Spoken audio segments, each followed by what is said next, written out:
जय श्री श्री राधा गोविंद देव की, जगन्नाथ बलदेव महारानी की, पंचतत्व की, हिताय गौर प्रेमानंदे। हरि हरि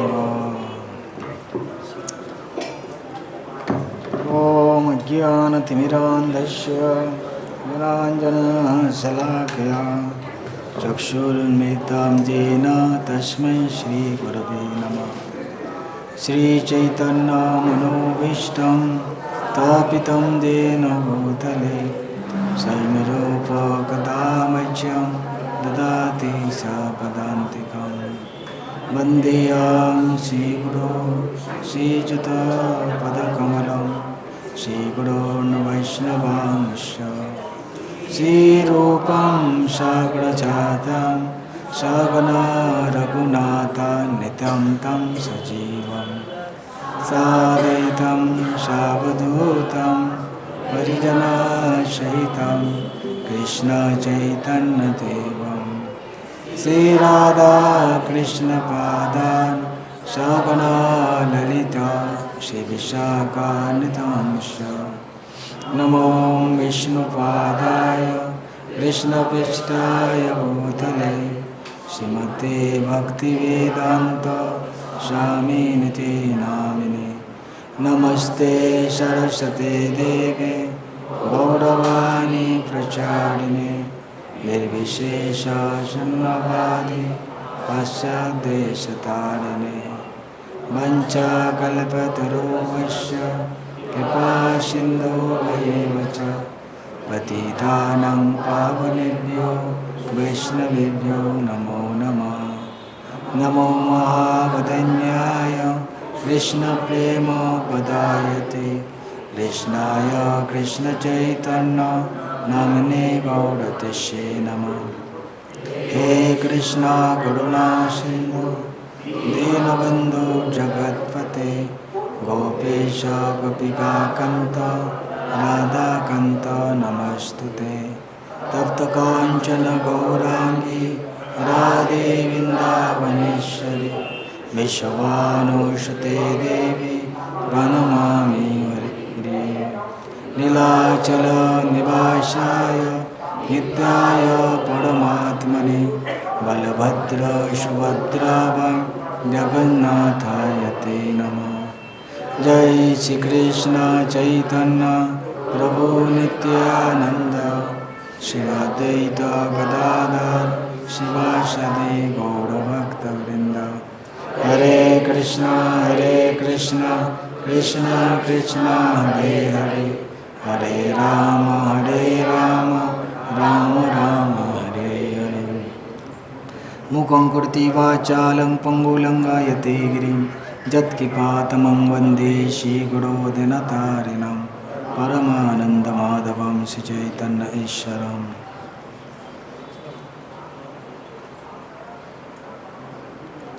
हरे कृष्णा।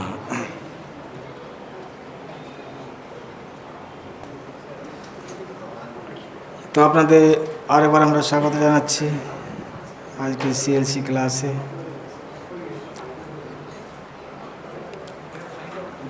তো আমরা ভাবছিলাম যে চৈতন্য চরিতামৃত নিয়মিতভাবে এখানে পাঠ করব। অনেক ভক্তরা চাইছিল আগে যে চৈতন্য চরিতামৃত কখন হবে, পাঠ করলে ভালো। তো আমাদের মাসে 2টো করে ক্লাস হবে, সিএলসি ক্লাস। তো আজকে প্রথম শুরু হচ্ছে। তো আপনারা এই চৈতন্য চরিতামৃত নিয়ে আসতে পারেন, তাহলে সুবিধা হবে, পড়তে সুবিধা হবে। বা এটা খুব গুরুত্বপূর্ণ আছে, অনেকে একটু জটিলও আছে, সেজন্য বই থাকলে বুঝতে সুবিধা হবে।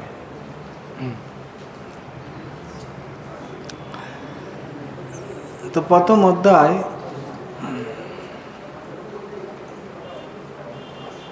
ছিল প্রভুপাদ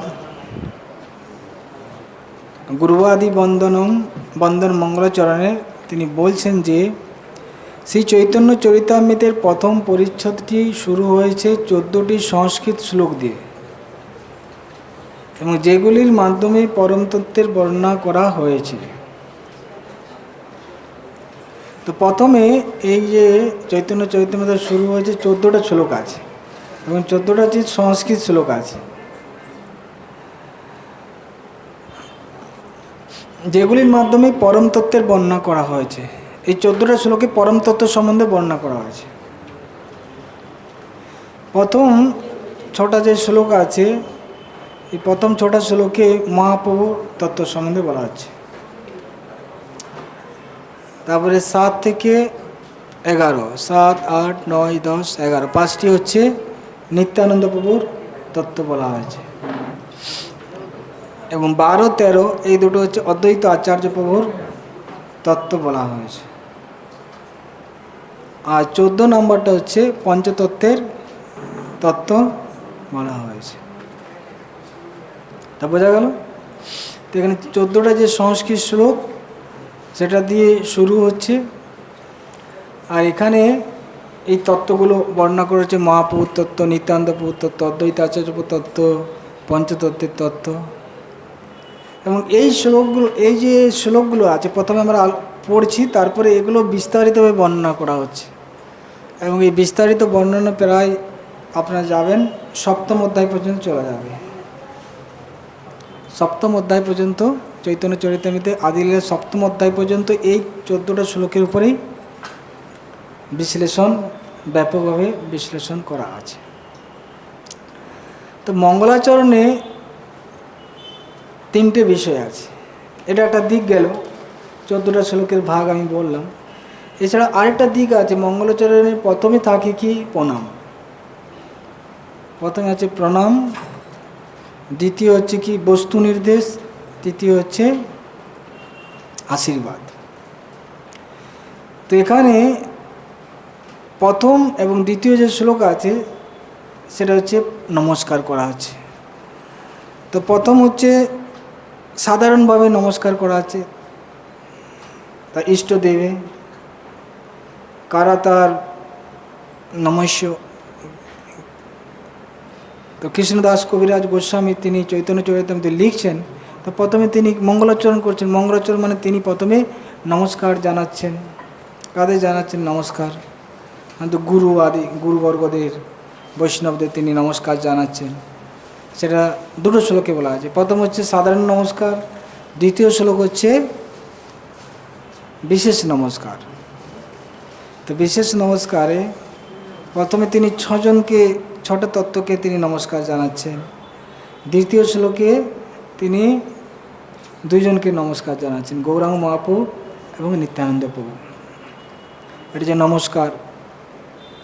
3 নম্বর শ্লোক হচ্ছে কি? বস্তু নির্দেশ,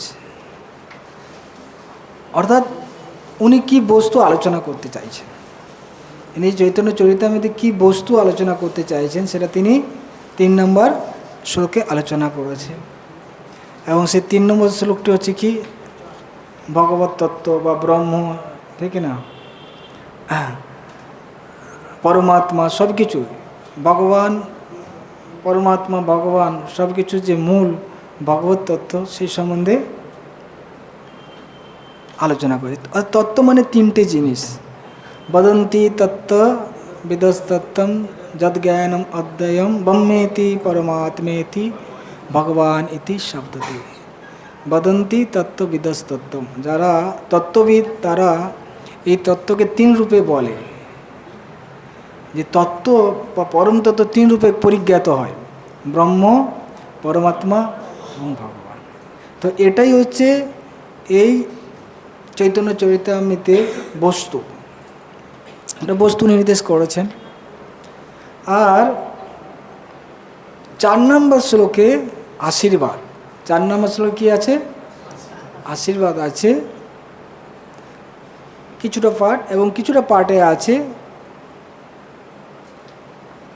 কারণ, মহাপ্রভুর অবতীর্ণের বাহ্যিক কারণ এখানে বলা হয়েছে। মহাপ্রভু কেন অবতীর্ণ হলেন এই জড়জগতে তার বাহ্যিক কারণ 4 নম্বর শ্লোকেও বর্ণনা হয়েছে এবং আশীর্বাদও আছে। আর 5 নম্বর এবং 6 নম্বর শ্লোকে মহাপ্রভুর অবতরণের মূল কারণ কি, একটা বাহ্যিক কারণ আর হচ্ছে কি মূল কারণ, সেটি 5 নম্বর শ্লোক এবং 6 নম্বর শ্লোকে আলোচনা করা হয়েছে। তো তাই এটা হয়ে গেল কি, মোটামুটি 4 নম্বর শ্লোক পর্যন্ত আমরা যদি দেখি মঙ্গলাচরণের নমস্কার, বস্তু নির্দেশ এবং আশীর্বাদ হয়ে গেল। এখন 5, 6 এবং 4 আংশিক এবং 5, 6 এটা হচ্ছে কি মহাপ্রভুর অবতীর্ণের কারণ, বাহ্যিক কারণ এবং মূল কারণ বর্ণনা করা হয়েছে। তো এই যে 6টা তত্ত্ব, এই 6টা তত্ত্বই হচ্ছে কি মহাপ্রভুর সম্বন্ধে বলা হচ্ছে। এই যে 6টা শ্লোক কার সম্বন্ধে বলা হচ্ছে? মহাপ্রভু সম্বন্ধে। এখানে যারা আছে সব কিছু মহাপ্রভু, যতগুলো আলোচনা করা হবে। তো এখানে আমরা দেখতে পাবো যে কাঁধে কাঁধে আলোচনা করছে তারা হচ্ছে মহাপ্রভুর, মানে একই মহাপ্রভুর সাথে মহাপ্রভুর তত্ত্ব। 1 থেকে 6 নম্বর শ্লোক। তারপরে 7 থেকে 11 নিত্যানন্দ প্রভুর তত্ত্ব বর্ণনা করা হবে। 11, 12, 13 এটা হচ্ছে অদ্বৈত আচার্য প্রভুর তত্ত্ব। 14 নম্বর পঞ্চতত্ত্বের সম্বন্ধে ব্যাখ্যা করা হবে, আরও যে এরা আছে। তো তাই এই 14টা শ্লোকের সম্বন্ধে আমরা বললাম, সংক্ষিপ্তভাবে আলোচনা করলাম, রূপরেখা দিলাম। এরপর আমরা এই শ্লোকগুলোতে যাই। যদিও এই শ্লোকগুলো এখন বিস্তারিতভাবে বর্ণনা করা নেই, বর্ণনা পরে হবে, তাও আমরা একটু সংক্ষিপ্তভাবে আলোচনা করব। 1 নম্বর শ্লোক, ঠিক আছে না? তো 1 নম্বর শ্লোকটা কী বলেছিলাম? হ্যাঁ, প্রণাম, নমস্কার। কাকে? তার ইষ্টদেবে নমস্কার। 2 নম্বর শ্লোকও নমস্কার, ঠিক না? তো প্রথম শ্লোক হচ্ছে কি সাধারণভাবে নমস্কার। তো সাধারণভাবে ইষ্টদেবকে নমস্কার কি করছেন সেটা 1 নম্বর শ্লোক। বন্দে গুরুম ঈশ ভক্তান ঈশম ঈশ অবতারকান তৎপ্রকাশাংশ তৎশক্তি কৃষ্ণ চৈতন্য সঙ্গকম। বুঝেছেন? বন্দে মানে আমি বন্দনা করি। কার বন্দনা করি? গুরুন। গুরুন মানে অনেক গুরু আছে, শিক্ষা গুরু, দীক্ষা গুরু, বত্ম প্রদর্শক গুরু, তারপর হচ্ছে পিতামাতা গুরু, চৈত্য গুরু, তীর্থ গুরু, অনেক গুরু আছে। তো আমি গুরুন মানে সমস্ত গুরুদের আমি প্রণাম জানাই। শিক্ষা দীক্ষা ভেদে গুরুবর্গের আমি প্রণাম জানাই। ঈশ্বর ভক্তান, ঈশ্বর ভক্তান মানে ঈশ্বর মানে ভগবান, ভক্তান মানে ভগবানের ভক্তদের, অর্থাৎ ভক্তদের প্রণাম জানাই। গুরুদের প্রণাম জানাচ্ছি, তারপর কাদের প্রণাম জানাচ্ছি? সমস্ত ভক্তদের প্রণাম জানাচ্ছি। সেই ভক্ত কারা? না শিবাসাদি ভক্তরা। ঈশম, ঈশম মানে হচ্ছে ভগবানের অবতার। ভগবানের কি আছে? ঈশম মানে হচ্ছে পরমেশ্বর ভগবান। এবং ঈশ অবতারণ, ঈশ অবতারণ মানে হচ্ছে ভগবানের যে অবতারগণ আছে তাদের আমি প্রণাম জানাচ্ছি। অবতার মানে হচ্ছে অদ্বৈত আচার্য প্রভু। ভগবানের অবতার হচ্ছে কে? অদ্বৈত আচার্য প্রভু। তৎপ্রকাশাংশ, তার প্রকাশ হচ্ছে নিত্যানন্দ প্রভু। তৎশক্তি, তৎশক্তি মানে হচ্ছে গদাধর প্রভু, ঠিক না? এবং কৃষ্ণ চৈতন্য সঙ্গকম, এবং শ্রীকৃষ্ণ চৈতন্য নামক পরমেশ্বর ভগবানের বন্দনা করে, কি না? তো এখানে এনাদের সকলে তিনি বন্দনা করলেন। কাঁধে কাঁধে বন্দনা করলেন?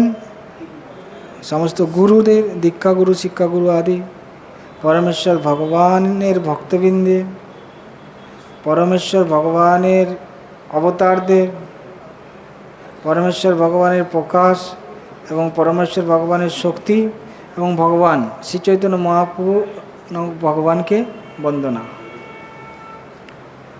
এখানে 6টা তত্ত্ব রয়েছে, ঠিক কি না? তারপরে 2 নম্বর শ্লোক, বন্দে শ্রীকৃষ্ণ চৈতন্য নিত্যানন্দ সহোদিত গৌড়দয়ে পুষ্পবন্ত চিত্ত ছন্দ তমানুদো। আমি বন্দনা করি শ্রীকৃষ্ণ চৈতন্য নিত্যানন্দ, চৈতন্য মহাপ্রভু নিত্যানন্দ প্রভুকে, যারা গৌড় উদয়ে, গৌড়োদয় মানে গৌড় দেশের পূর্ব দিগন্তে, গৌড় দেশের পূর্ব আকাশে সহ উদিত, সহ উদিত মানে একসঙ্গে তারা উদিত হয়েছে। এই গৌড় দেশের তারা একসাথে উদিত হয়েছে। গৌড়দয় পুষ্পবন্ত, পুষ্পবন্ত মানে সূর্যচন্দ্রের মতো, সূর্যচন্দ্রের মতো, ঠিক না? তারা উদিত হয়েছে। চিত্র ছন্দ তমানদ, তারা হচ্ছে বিস্ময়জনকভাবে, ছন্দ মানে হচ্ছে মঙ্গল প্রদাতা, তম নুদ অন্ধকার নাশ করা। তাই সেই পরম মঙ্গল প্রদাতা এবং অজ্ঞান ও অন্ধকার নাশক শ্রীকৃষ্ণ চৈতন্য মহাপ্রভু ও নিত্যানন্দ প্রভুকে আমি বন্দনা করি, ঠিক না? যারা গৌড় দেশের পূর্ব দিগন্তে একই সময়ে অতি বিস্ময়করভাবে সূর্য চন্দ্রের মতো উদিত হয়েছে। বিস্ময়করভাবে কেন বলা হচ্ছে? হ্যাঁ হ্যাঁ, কেন আশ্চর্যজনক বলা হচ্ছে? হ্যাঁ,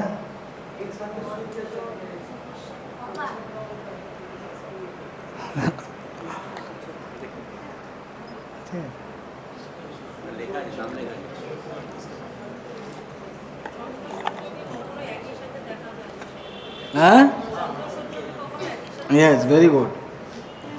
তো চন্দ্র এখানে বলা হচ্ছে মহাপ্রভু, আর নিত্যান্ত বলছে কি চন্দ্র সূর্যের মতো। তো চন্দ্র সূর্য একসাথে দেখা যায় কি?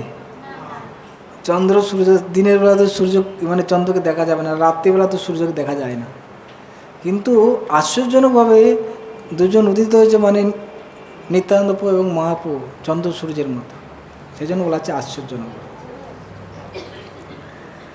তো এটা হয়ে গেল কি বিশেষ প্রণাম, বিশেষ নমস্কার বা ইষ্টদেব। তো কৃষ্ণদাস কবিরাজ গোস্বামীর মানে ইষ্টদেব হচ্ছে কে? গৌরাঙ্গ মহাপ্রভু নিত্যানন্দ প্রভু। এছাড়া তিনি তার আগের শ্লোকে তিনি 6টা তত্ত্বের তিনি প্রণাম জানিয়েছেন। বন্দে গুরুন ঈশভক্তান ঈশম ঈশ অবতারম তৎপ্রকাশংস। মহাপ্রভুকে নেই, মহাপ্রভুকে 2বার বলতে পারেন এখানে, মানে পঞ্চতত্ত্বই বলতে পারেন, পঞ্চতত্ত্বকে তিনি ইয়ে করেছেন, প্রণাম জানিয়েছেন। এখন বিষয় বস্তু নির্দিষ্ট কি আছে না, যদ্বৈতং ব্রহ্ম উপনিষদি তদপস্য তনুভা য অন্তর্যামী পুরুষ ইতি স ঐশ্য অংশ বিভব ষড়ৈশ্বর্য পূর্ণ য ইহ ভগবান স স্বয়ং অয়ম ন চৈতন্যাৎ কৃষ্ণাৎ জগতি পরম তত্ত্বম পরমিহ যৎ অদ্বৈতং ব্রহ্ম উপনিষদি। ব্রহ্ম অর্থাৎ উপনিষদ আদিতে যাকে ব্রহ্ম বা যে অদ্বৈত যৎ অদ্বৈত মানে হচ্ছে অদ্বৈত ব্রহ্ম, এক এব দ্বিতীয় নাস্তি, সেই ব্রহ্মকে উপনিষদে যাকে বলা হয়েছে, সেই ব্রহ্ম সম্বন্ধে বর্ণনা করা হয়েছে। সেই ব্রহ্মটা হচ্ছে কি? হ্যাঁ, যা চৈতন্য মহাপ্রভুর অঙ্গজ্যোতি, তদ অপি ঐশ্য তনুভা। তনুভা মানে শরীরের জ্যোতি। য আত্ম অন্তর্যামী পুরুষ ইতি স ঐশ্য অংশ বিভব। এবং যে পরমাত্মা, যিনি হচ্ছে অন্তর্যামী, যে পরমাত্মা, যাকে যোগীরা কী করে ধ্যান করে। পরমাত্মার ধ্যান কারা করে? যোগীরা।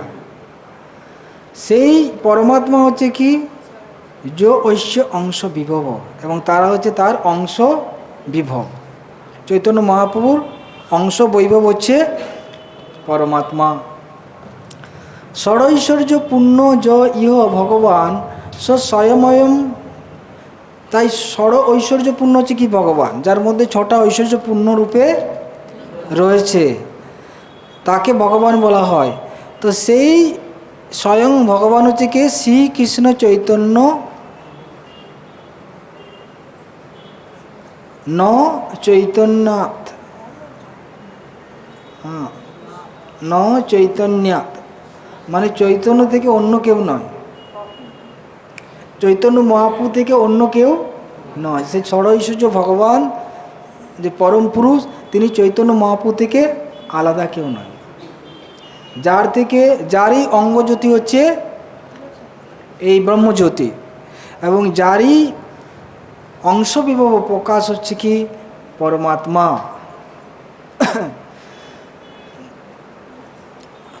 কৃষ্ণাৎ জগতি পরতত্ত্বম পরমিহ।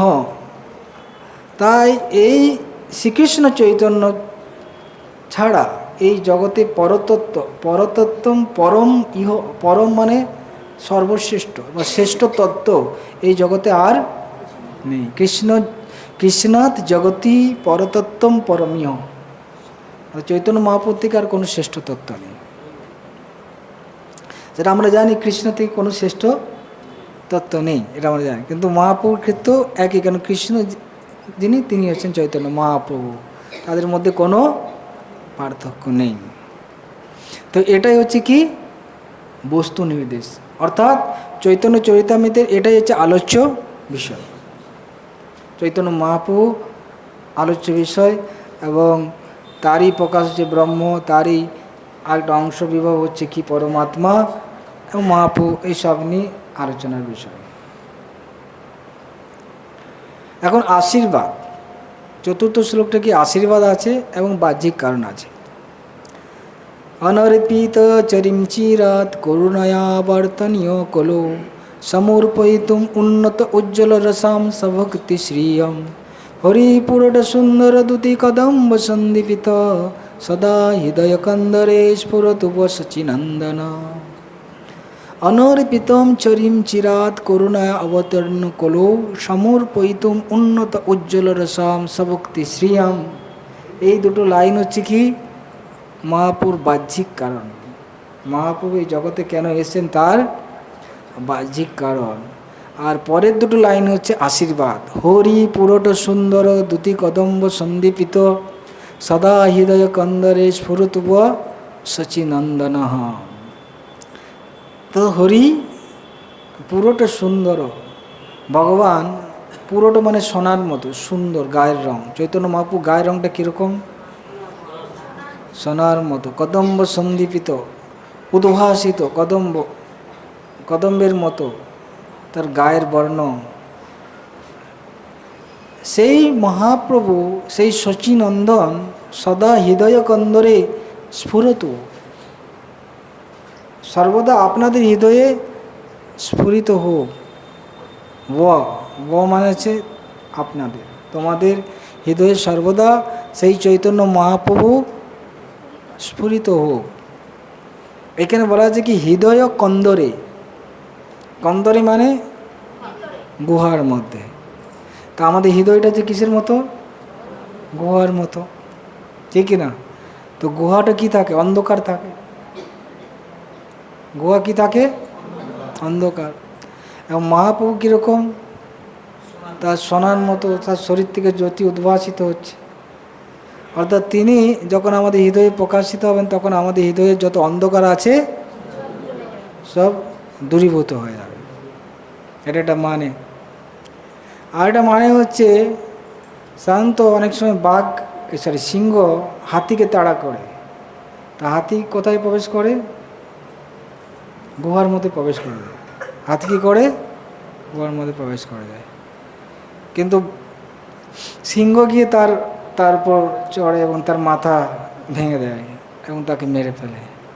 তো এখানে হাতি মানে হচ্ছে কি অজ্ঞানতা, যা গুহা আমাদের হৃদয়ের মধ্যে আশ্রয় করা আছে হাতির মতো। তো কিন্তু মহাপ্রভু হচ্ছে কি সিংহ, হরি মানে হচ্ছে সিংহ। তো চৈতন্য সিংহ তিনি আমাদের হৃদয়ে প্রবেশ করে এই হস্তিরূপ যে অজ্ঞানতা আছে তাকে সংহার, মানে হাতিকে সংহার করা অনেক সহজ নয়, আমাদের অজ্ঞানতা এরকম, কিন্তু মহাপ্রভু তিনি হচ্ছেন সিংহের মতো, তিনি পারেন এত অজ্ঞানতা হাতির মতো তাকে সংহার করতে পারেন। তাই সেই চৈতন্য মহাপ্রভু আপনাদের হৃদয়ে প্রকাশিত হোক। কে বলছেন এটা? কৃষ্ণদাস কবিরাজ বৈষ্ণব। তিনি এটা আশীর্বাদ দিচ্ছেন, তিনি এটা কী করছেন? আশীর্বাদ দিচ্ছেন।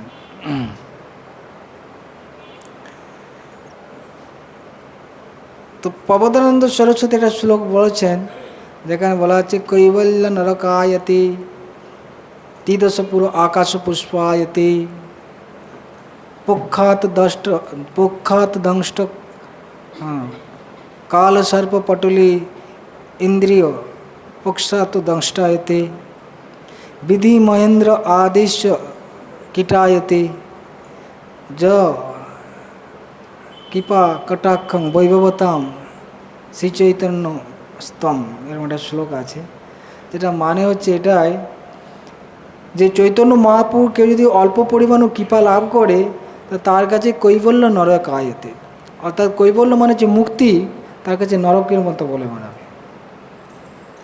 মুক্তিটা তার কাছে কিসের মতো বলে মনে হবে? নরকের মতো। তিদশ পুর আকাশ পুষ্পায়তে, তিদশ পুর মানে হচ্ছে 3 10 30 33, সেদিন বলছেন 33 সংখ্যাটা কি ইম্পর্টেন্ট আছে। তো তিদশ মানে আকাশ, দেবতাদেরও বলা হয় তিদশ, 3 10 30 আর 3 33, ঠিক না? 33 মানে দেবতারা বা স্বর্গকে বলা হয় তিদশপুর। তিদশপুর দেবতাদের পুর, তিদশ মানে দেবতাদের বলা হয়। তিদশ পুর মানে স্বর্গদের দেবতাদের যে পুর, সেটা হচ্ছে কি স্বর্গ। তিদশ পুর আকাশ পুষ্পায়তে, সেটা হচ্ছে কীরকম? আকাশ কুসুমের মতো। আকাশ কুসুম মানে কি? আকাশে পুষ্প হয়? এটা যে কাল্পনিক একটা। তো সেরকমভাবে স্বর্গের যে সুখটা সেটা হচ্ছে এরকম কল্পনার মতো, আকাশ পুষ্পের মতো। তার কাছে স্বর্গের সুখটা আকাশ কুসুমের মতো বলে মনে হবে যদি মহাপুর কৃপা প্রাপ্ত হয়। দুর্দান্ত ইন্দ্রিয় কাল সর্প পটলি পক্ষাত দংষ্টায়তে, দুর্দান্ত ইন্দ্রিয়, আমাদের ইন্দ্রিয়গুলো হচ্ছে কীরকম, তাকে দমন করা যায় না, দুর্দান্ত। কিসের মতো? কাল সর্প পটলি, কাল সাপের মতো। খুব বিষযুক্ত সাপ, সে কী করে? যে দংশন করে কি হবে? মারা যাবে। সে ইন্দ্রিয়গুলো এরকম কাল সাপের মতো, তাদের এরকম বিষ আছে, তার দংশনে আমাদের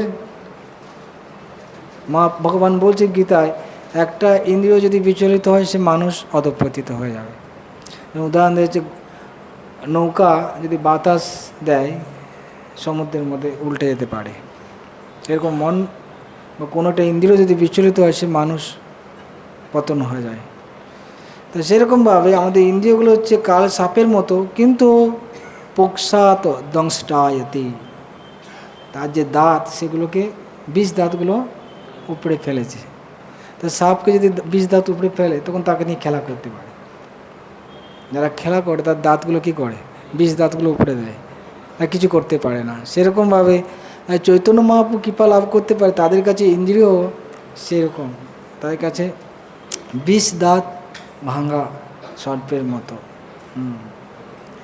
বিধি মহেন্দ্র আদিশ্চ কীটায়তে, বিধি মানে হচ্ছে ব্রহ্মা, ব্রহ্মা মহেন্দ্র, মহেন্দ্র মানে কি? ইন্দ্র। ব্রহ্মাজি ইন্দ্রজি যে পজিশন, পোস্ট, সেটা হচ্ছে কীরকম? কীটায়তে মানে কীটতুল্য, মানে এত বড় পোস্ট হচ্ছে কি ছোট কীটের মতো মনে হচ্ছে। যদি যৎ কৃপা কারুণ্য কটাক্ষং বৈভবতাম তম চৈতন্য মহাপ্রভুস্তম, এরকম আছে। তো চৈতন্য মহাপ্রভু কৃপা যদি আমরা প্রাপ্ত হই তো তাহলে এই সমস্ত জিনিস হবে। তাই এখানে আমরা দেখতে পাচ্ছি আমাদের হৃদয়ে চৈতন্য মহাপ্রভু যদি উদিত হয় সেই জন্য তিনি কী করছেন, আশীর্বাদ দিয়েছেন। তো এটা হয়ে গেল আশীর্বাদ। আর বাহ্যিক কারণটা কি, মহাপ্রভু কেন এসছেন, কেন এসছেন মহাপ্রভু? হ্যাঁ হ্যাঁ, কৃষ্ণ প্রেম দান করার জন্য এসছেন।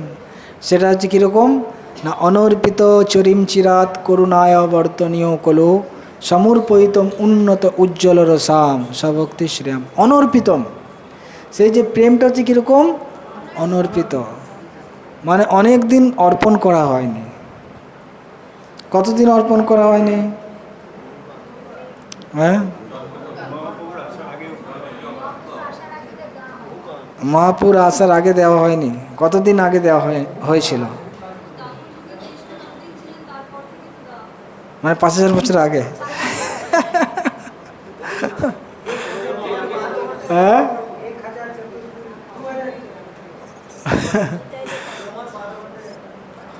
তো মহাপ্রভু কখন আসে জানেন? ব্রহ্মার একদিনে একবার আসে।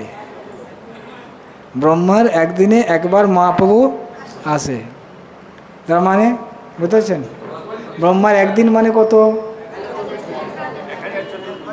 1000 চতুর্যুগ, সত্য তেতা দাপর কলি, এরকম 1000 বার আবর্তিত হয়ে যাবে, বুঝলেন কি না? অর্থাৎ আমরা যে এখন যে যুগে আছি এর আগের কলিযুগে আসেনি, তার আগের কলিযুগে আসেনি, বা তার সত্য তেতা কলিতে কেউ আসেনি। এরকমভাবে 999, এরকম 999 চতুর্যুগে আসেনি, বুঝতে পারছেন কি? 999 চতুর্যুগে যত জীব এসছে তারা মহাপুর কৃপা পায়নি, বুঝতে পারছেন কি না?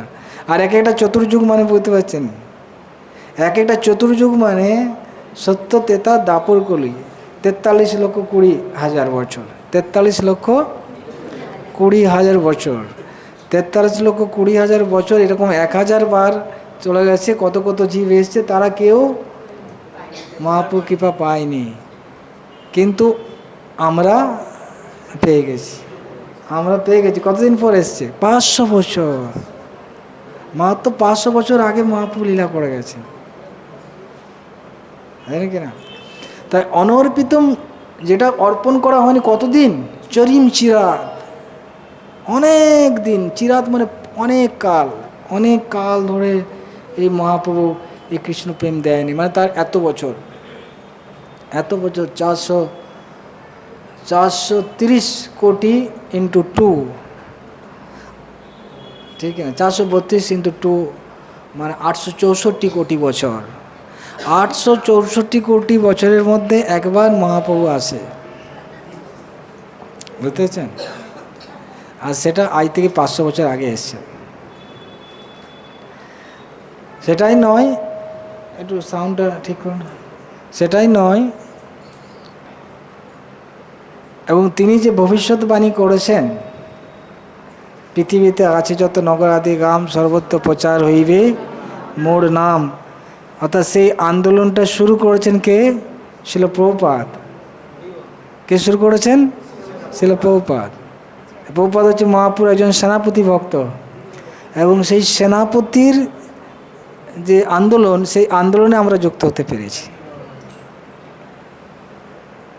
জানি কেন?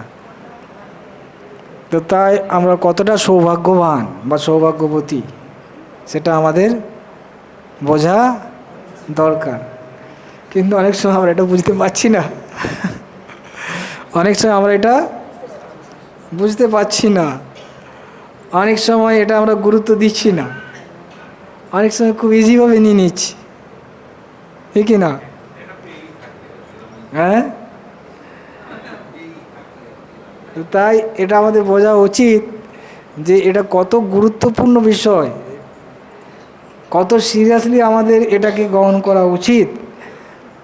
আর যদি এটা হাত থেকে চলে যায় তাহলে আর পাওয়া যাবে না, হাত থেকে যদি চলে যায় আর পাওয়া যাবে না।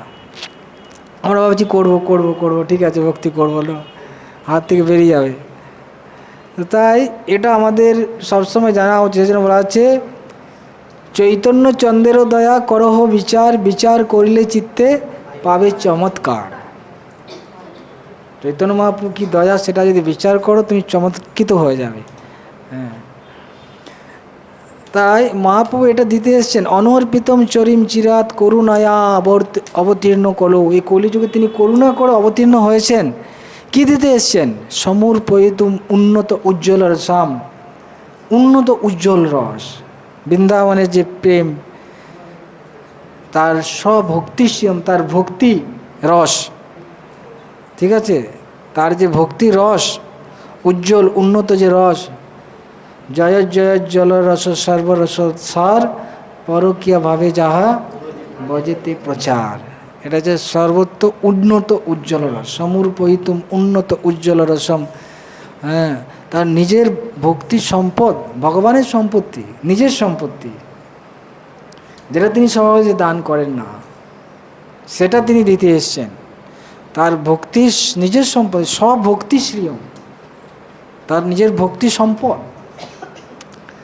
আমাদের জড়জগতে ভগবান কি দেয়? মানুষকে জড়জাগতিক বস্তু দিয়ে দেয়। জড়জাগতিক বস্তু মানে তার শক্তি, তার কি আছে? বহিরঙ্গা শক্তি। এই জড়জগতের মানুষ সকলে বহিরঙ্গা শক্তিতেই আছে, তো না? বাহ্যিক জিনিস যা কিছু পাচ্ছে সেগুলো বহিরঙ্গা শক্তিরই একটা প্রকাশ। আর চৈতন্য মহাপ্রভু তিনি যেটা দিতে এসেছেন তার নিজের ভক্তি সম্পদ। এটা এরকম মুক্তিও নয়, বৈকুণ্ঠেরও প্রেম নয়, বৃন্দাবন, গোলক বৃন্দাবনের প্রেম, সেই উন্নত উজ্জ্বল রস তিনি আমাদের দিতে এসেছেন। তো মহাপ্রভু এটা শুধু দিতে এসছেন তাই নয়, মহাপ্রভু শুধু এটা দিতে এসছেন, দেওয়াটা তার আছে কি বাহ্যিক কারণ। এই জগতে আসার একটা বাহ্যিক কারণ যে তিনি এই কৃষ্ণ প্রেম দিতে এসছেন, এবং সেই সাথে তিনি কি করতে এসছেন? আস্বাদনও করতে এসছেন। সেই সাথে কি করতে এসছেন? তাই মহাপ্রভু নিজে আস্বাদন করছেন, তারপর অন্যকে দিচ্ছেন। এবং মহাপ্রভু সেটা বলছেনও, তিনি ভারত ভূমিতে মনুষ্য জন্ম হইল যার, জন্ম সার্থক করি করো পরোপকার। অর্থাৎ নিজের জীবন সার্থক করো, অর্থাৎ নিজে আস্বাদন করো, তারপরে অন্যকে উপকার করো। পরোপকার মানে অন্যকে তুমি দান করো। তাই অর্থাৎ নিজে আস্বাদন করতে হবে, তবে আমরা অন্য কাউকে দিতে পারবো। যদি আমরা নিজেই না থাকি, আমি কী করে দেব? তাই মহাপ্রভু এটা দিতে এসছেন, ঠিক আছে, কিন্তু তার আগে তিনি কি করেছেন? আস্বাদন করেছেন। আমরা দেখতে পাই চৈতন্য মহাপ্রভু তিনি প্রথম জীবনে তো তিনি প্রথমে এই ছিলেন, তিনি বিদ্যা বিলাস করছেন, বিদ্যার বিলাস, পাণ্ডিত্য আদি, বড় পণ্ডিত, বিদ্যা সর্বদা শাস্ত্র নিয়ে আলোচনা চর্চা, এইভাবে তার প্রথম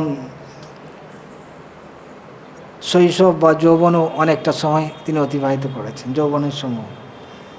পরবর্তীকালে তিনি এই ভক্তির রস আস্বাদন করেছেন। আমাদের গয়াতে যখন তিনি গেলেন, গয়া থেকে যখন ফিরলেন পিণ্ডদান করে, তখন তিনি সেই ভক্তির রস আস্বাদন করেছিলেন। এবং শিবাস ঠাকুর গিয়ে তারা রাত্রিতে জেগে হরিনাম কীর্তন করতেন, সারা রাত্রি জেগে। সেখানে কেউ আসতে পারত না, সেখানে কেউ আসতে পারত না।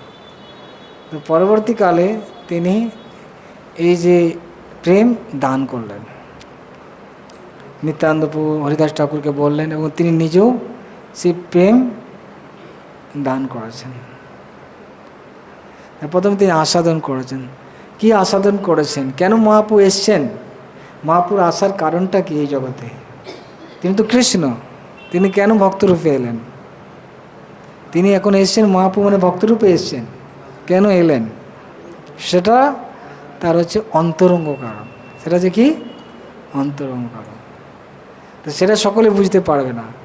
বাইরের মানুষকে যদি আপনি যান, তারা এটা বলো মহাপ্রভু এসছেন, হ্যাঁ হরিনাম প্রচার করেছেন, তিনি হচ্ছেন মহাপুরুষ, ঠিক না? তিনি হচ্ছেন মহাপুরুষ, হরিনাম প্রচার করেছেন, সকলের প্রতি সমান, জাতি বর্ণ নির্বিশেষে, এইসব একটা। তিনি একজন সমাজ সংস্কারক, প্রথম আন্দোলন করেন, ঠিক না? সমাজ সংস্কারক, এইসব তারা জানে। আর বেশি জানলে হরিনাম প্রচার করেছেন বাস। কিন্তু তার যে অন্তরঙ্গ কারণ এটা কেউ জানে না। এটা কারা জানবে না? যারা উন্নত বৈষ্ণব বা মহাপুর উন্নত পার্শ্বদ, যারা মহাপুর নিজ ব্যক্তি, তারাই এই জিনিসটা বুঝতে পারবে। সেটা এখানে বলা হচ্ছে। কী জন্য এসছেন? রাধা কৃষ্ণ পনয় বিকৃতির হ্লাদিনী শক্তির রসমাত একাত্মনাবপি ভুবিপুরা দেহভেদং গতৌত চৈতন্যাখ্যং প্রকটমধুনা তদ্বয়ম চৈক্যমাপ্তম রাধা ভাব দ্যুতি সুবলিতম নৌমি কৃষ্ণ স্বরূপম। তো ভগবান কৃষ্ণ তিনি চৈতন্য মহাপুর রূপে এসছেন। কেন এসছেন না? রাধা কৃষ্ণ প্রণয় বিকৃতির লাদিনী শক্তির রসমাত। রাধা এবং কৃষ্ণ, সে রাধিকা হচ্ছে কি শ্রীকৃষ্ণের প্রণয়ের বিকার স্বরূপ। প্রণয় মানে হচ্ছে প্রেমের বিকার। রাধারানী হচ্ছে কি শ্রীকৃষ্ণের প্রেমের বিকার। তো এখন এই দুজনকে তত্ত্বগুলো আছে, রাধা এবং কৃষ্ণকে। রাধা হচ্ছে ভগবান, কৃষ্ণ হচ্ছে কি পরমেশ্বর ভগবান, এবং তার প্রেমের বিকার হচ্ছে কে? রাধারানী। এবং ইনারা অনাদিকাল ধরে আলাদাভাবে অবস্থান করছে। ভগবান শ্রীকৃষ্ণ এবং রাধারানী অনাদিকাল ধরে আলাদাভাবে অবস্থান করছেন। কিন্তু তারা একাত্মনাবপি ভূমিপুরা একাত্মনাবপি মানে যদিও তারা হচ্ছে এক, রাধা কৃষ্ণ যদিও হচ্ছে এক আত্মা দুই দেহ, এক আত্মা দুই দেহ ধরি অনন্য বিলাস করি রস আস্বাদন করি, এরকম শ্লোক আছে যে তারা যদিও একটাই আত্মা কিন্তু দুটো শরীর। তো তারা একাত্মনাবপি ভূমিপুরা দেহভেদম গতৌত, অনেক দিন ধরে দেহভেদম, দুটো আলাদা শরীরে ছিলেন। যদিও তারা একই আত্মা কিন্তু তারা অনেক দিন ধরে দুটো আলাদা শরীরে অবস্থান করছিলেন। কিন্তু প্রকটম অধুনা তদ্বয়ম চ ঐক্যম আপ্তম চৈতন্যাখ্যম। কিন্তু আধুনিক কালে, অর্থাৎ আজ থেকে 500 বছর আগে বা তখন যে লিখছেন কৃষ্ণদাস কবিরাজ গোস্বামী, তারা এখন দুজন একসাথে হয়ে গেছে, চ ঐক্যম আপ্তম, তারা এক হয়ে গেছে। এবং সেই রূপটা হচ্ছে কি? চৈতন্যাখ্যম প্রকটম অধুনা, চৈতন্য মহাপুরূপে প্রকটিত হয়েছেন। তারা দুজন একসাথে মিলিত হয়ে রাধা ভাব ও দ্যুতি সুবলিত, এবং রাধারানীর ভাব এবং তার গায়ের যে কান্তি সেটা তারা নিয়ে এসছে। নৌমি কৃষ্ণ স্বরূপম, সেই শ্রীকৃষ্ণ স্বরূপ চৈতন্য মহাপ্রভুকে আমি প্রণাম জানাই। বোঝা গেল? তো এখন কে এসছে? মহাপ্রভুর তত্ত্ব এখানে বলা হচ্ছে। মহাপ্রভু কে সেটা এখানে বলা হচ্ছে। মহাপ্রভু যে কে না? রাধা কৃষ্ণের মিলিত তনু। তারা এখন দুজনে একসাথে এসছেন, তিনি হচ্ছেন চৈতন্য। রাধা এবং কৃষ্ণ একসাথে মিলিত হয়ে এসছে, তাকে বলা হচ্ছে চৈতন্য মহাপ্রভু। তো এটা হচ্ছে তার মূল প্রয়োজন। রাধারানীর ভাব এবং কান্তি নিয়ে এসছেন। তিনি কী নিয়ে এসছেন? রাধারানীর ভাব নিয়ে এসছেন আর কান্তি নিয়ে এসছেন। ভগবান কৃষ্ণ রাধারানীর ভাব এবং কান্তি নিয়ে এসছেন, এটা তার মূল কারণ। কিন্তু কারণটা কি? কেন এসছেন? ভগবান কৃষ্ণ কেন রাধারানীর ভাব এবং কান্তি নিয়ে এলেন? হ্যাঁ,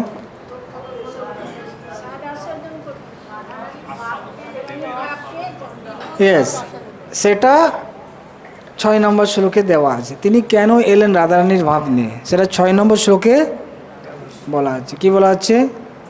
শ্রী রাধয়া পনয় মহিমা কীদৃশ্যবানৈবা সাদ্য জেনাদ্ভুত মধুরিমা কিদ্দৃশ্য বা মদীয় শৌকঞ্চস্য মদনুভবত কিদ্দৃশ্যং ব্যক্তি লোভাত তদ্ভাব আদ্য সমজনী শচীগর্ভ সিন্ধু হরিন্দু। শ্রী রাধয়া প্রণয় মহিমা কিদ্দৃশ্য বা শ্রী রাধারানীর প্রেমের মহিমাটা কীরকম, শ্রী রাধারানীর প্রেম কীরকম,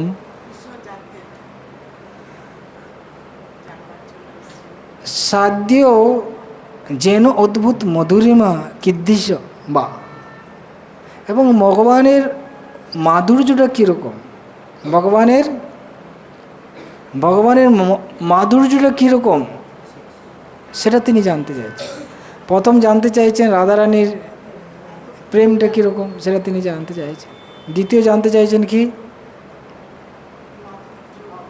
হ্যাঁ অনেকে ঘুমিয়ে পড়ছে। হরে কৃষ্ণ।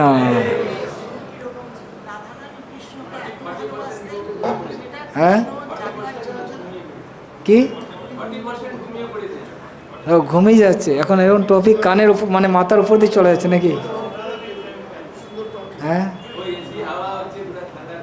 হ্যাঁ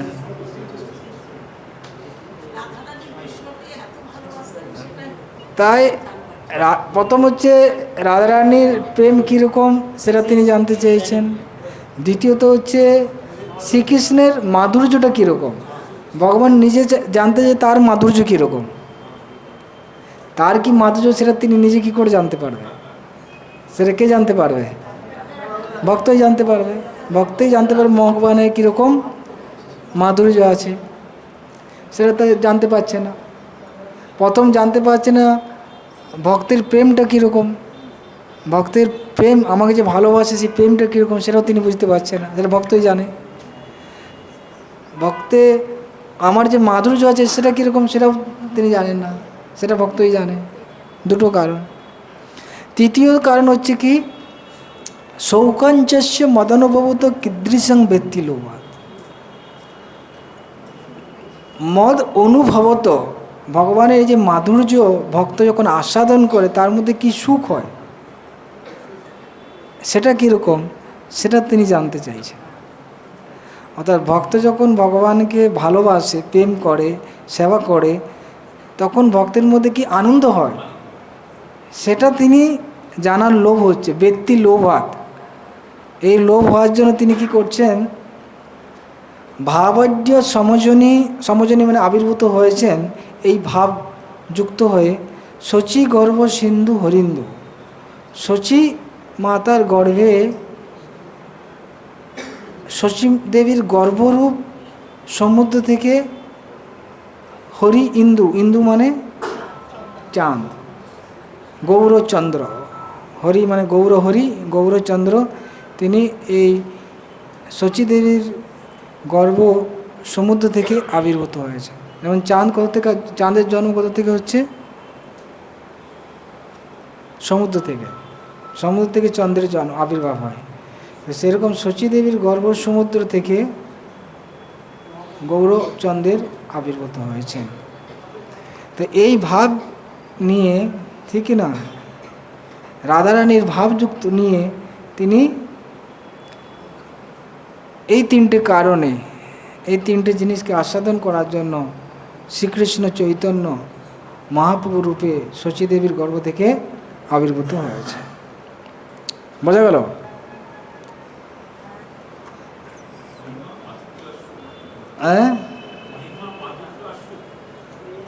হ্যাঁ, এই তিনটে জিনিস জানার জন্য মহাপ্রভু এসছে। তো কে কি জানতে এসছে বলুন দেখি?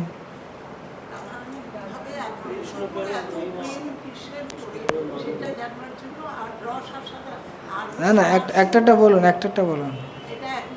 এক নম্বর কি?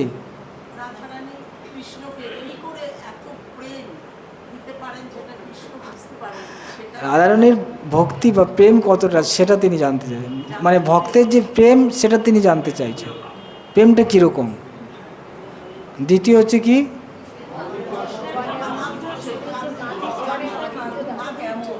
ভগবানের যে মাধুর্য আছে যেটার দ্বারা সকলে আকৃষ্ট হচ্ছে, জগৎও আকৃষ্ট হচ্ছে, সেই মাধুর্যটা কীরকম। আর তৃতীয় হচ্ছে কি, হ্যাঁ, ভক্ত যে ভগবানের সেবা করে যে আনন্দ পাচ্ছে সেটা কীরকম, সেটা এই তিনটে জিনিস জানার জন্য তিনি চৈতন্য মহাপ্রভুতে এসছেন। এটার জন্য ভগবানের লোভ হয়ে গেছে, ঠিক আছে? তো ভগবান সব কিছু আস্বাদন করতে চাইছে, ঠিক না?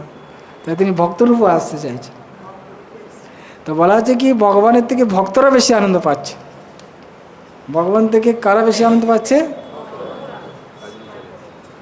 ভগবান এখন ভক্তরূপে এসছেন এই জন্য, ভক্তদের আনন্দ পাওয়ার জন্য।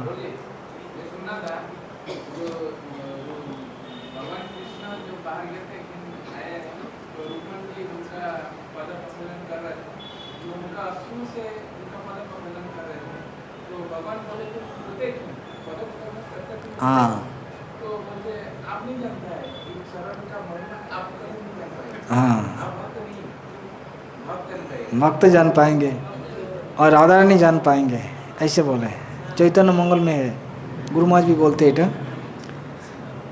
तो आप जान नहीं पाएंगे, तो भगवान बता रहे हम नहीं जान पाएंगे, क्या है, ठीक है ना? हम नहीं जानते, ऐसे क्या? ब्रह्मा जी क्या कर रहे जानते हैं, शिव जी क्या कर रहे हम जानते हैं, कहाँ पर कौन जीव क्या कर, सब कुछ जानते हैं, लेकिन हम जानते नहीं कि कोई चीज़ है, हो सकता है क्या? हाँ, आपका प्रेम करके क्या आनंद है उन्हें आप नहीं जान पाते। तो এই জন্য তিনি ভগবান কৃষ্ণ মহাপুরুষে এসছেন, ঠিকই না? তো এই ছটা হয়ে গেল কি চৈতন্য মহাপুর তত্ত্ব সম্বন্ধে বলা হয়েছে, বোঝা গেল কি? এই ছটা শ্লোক কার সম্বন্ধে বলা হচ্ছে? চৈতন্য মহাপুর সম্বন্ধে। এখন বাকি 5টা শ্লোক কার সম্বন্ধে? নিত্যানন্দ সম্বন্ধে। তাই কি আলোচনা করে নি নাকি? করি। সংকর্ষণ কর্ণত ছায়ী গর্ভোদোষায় চ পয়বতিশায়ী शेषश्च जस्यांश कलाश नित्यानंदक्य राम शरणं ममास्तु। संकर्षण कारण तो साई, संकर्षण, ठीक है ना? कारणोदकसाई विष्णु, गर्भोदकसाई विष्णु, क्षीरोदकसाई विष्णु, शेषस्य, शेष माने অনন্ত শেষ, এনারা যস্য অংশ কলা, যারা হচ্ছে এনারা হচ্ছে কি যার অংশ, কার অংশ? হ্যাঁ, আর কলা মানে অংশের অংশ। এনারা হচ্ছে নিত্যানন্দপুর অংশ এবং অংশের অংশ। স নিত্যানন্দকে রাম শরণং মমাস্তু, সেই নিত্যানন্দ প্রভুর চরণে আমি, সেই নিত্যানন্দ নামক বলরাম মানে হচ্ছে বলরাম, নন্দ আখ্য রাম, নিত্যানন্দাখ্য রাম, রাম মানে হচ্ছে বলরামকে চরণে আমি শরণাগত বা আশ্রয় নিচ্ছি। তাই বুঝতে পারছেন যে আমরা জানি যে ভগবান শ্রীকৃষ্ণ সৃষ্টি করছেন না, ভগবান শ্রীকৃষ্ণের সৃষ্টি করছেন আমরা জানি, কিন্তু প্রকৃতপক্ষে দেখতে পাচ্ছি ভগবান শ্রীকৃষ্ণ সৃষ্টি করছেন না। যত কিছু কারণোদকসাই, গর্ভোদকসাই বিষ্ণু, ক্ষীরোদকসাই বিষ্ণু, যা কিছু সৃষ্টি হচ্ছে জড় জগতে, তার সৃষ্টি করছে কে? হ্যাঁ, নিত্যানন্দ প্রভু। নিত্যানন্দপুর অংশ কলা, নিত্যানন্দপুর নয়, নিত্যানন্দপুর অংশ কলা করেছে। আর নিত্যানন্দ প্রভু হচ্ছে কে না? ভগবানের প্রকাশ। ভগবানের প্রকাশ হচ্ছে কি? নিত্যানন্দ প্রভু। তো সেই নিত্যানন্দ প্রভু বা বলরাম, তিনি কীরকম, তার কি তত্ত্ব বুঝতে পারছেন? বলরামজি কে বা নিত্যানন্দ প্রভু কে, সেটা এখন বুঝতে পারি যে তিনি হচ্ছেন সমস্ত কিছু সৃষ্টির আদি, তার অংশকলাতেই সমস্ত সৃষ্টি চলছে। 8 নম্বর শ্লোক, মায়াতীতে ব্যাপী বৈকুণ্ঠ লোকে পূর্ণৈশ্বর্যে শ্রী চতুর্ভুজ মধ্যে রূপম যস্যেত ভাতি সংকর্ষণাখ্যং তং শ্রী নিত্যানন্দ রামং প্রপদ্যে। মায়াতীতে, মায়ার অতীত, মায়া অতীত মানে মায়া কোথায়? এই জগৎটা হচ্ছে মায়া, এই জগৎটা হচ্ছে কি মায়া, এই জগতের বাইরে। মায়াতীতে মানে জগতের বাইরে। ব্যাপী মানে সর্বব্যাপক, বৈকুণ্ঠ লোকে পূর্ণ ঐশ্বর্যে, সম্পূর্ণ ঐশ্বর্য সমন্বিত, সেই চতুর্ভুজ মধ্যে, চতুর্ভুজের মধ্যে, হ্যাঁ, চতুর্ভুজ মধ্যে সংকর্ষণাখ্যম, সংকর্ষণ রূপে যিনি বিরাজমান, যস্য আভাতি, যিনি প্রকাশ পাচ্ছেন, হ্যাঁ, তম নিত্যানন্দ রামং প্রপদ্যে, সেই নিত্যানন্দ রামকে আমি, নিত্যানন্দ রাম চরণ কমলে আমি প্রপত্তি করি। তাই মায়াতীত সর্বব্যাপক, মায়াতীত সর্বব্যাপক বৈকুণ্ঠ লোকে বাসুদেব, শঙ্কর্ষণ, প্রদ্যুম্ন, অনিরুদ্ধ, এই পূর্ণ ঐশ্বর্য সমন্বিত চতুর্ভুজের মধ্যে যিনি শঙ্কর্ষণ রূপে বিরাজিত, এই চতুর্ভুজের মধ্যে তিনি হচ্ছেন শঙ্কর্ষণ। তিনি হচ্ছেন কে? তিনি হচ্ছেন নিত্যানন্দ প্রভুরই প্রকাশ। সেই নিত্যানন্দ স্বরূপ বলরামের চরণে আমি প্রণাম জানাই। তবে 9 নম্বর শ্লোক, ব্যাস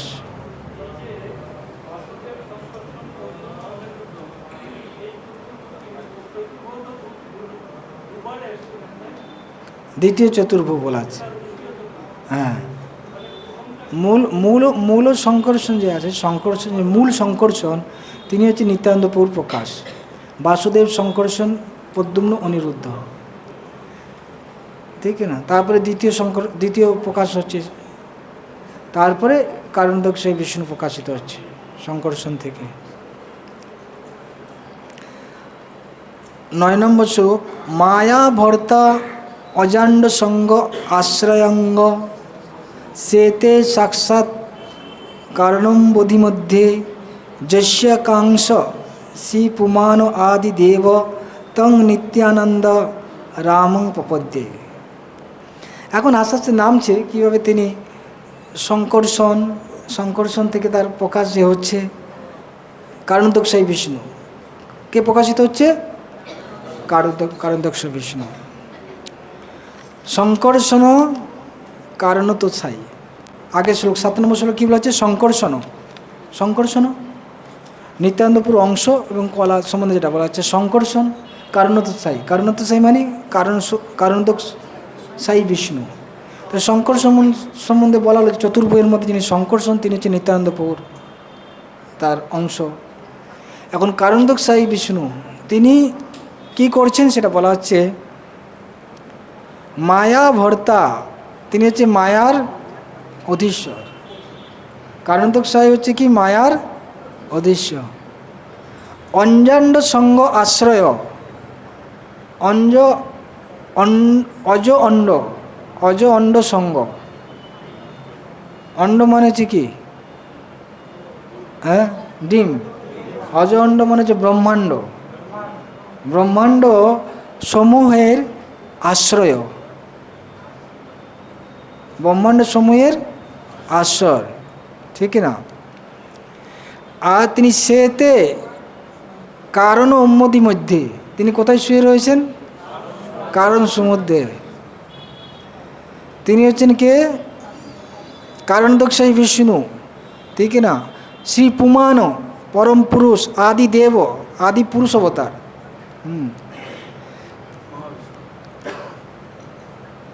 এক অংশ, যার একটা অংশ। স তম নিত্যানন্দ রামং প্রপদ্যে, সেই কারণদক্ষাই বিষ্ণু যিনি হচ্ছে মায়ার পতি, সমস্ত ব্রহ্মাণ্ড সমূহ যাকে আশ্রয় করে রয়েছে, ঠিক না, এবং কারণ সমুদ্রে শুয়ে রয়েছে, সেই কারণদক্ষাই বিষ্ণু যার একটা অংশ, সেই নিত্যানন্দ প্রভুকে আমি, নিত্যানন্দ প্রভুর চরণে আমি প্রপত্তি করি। হয়ে গেল?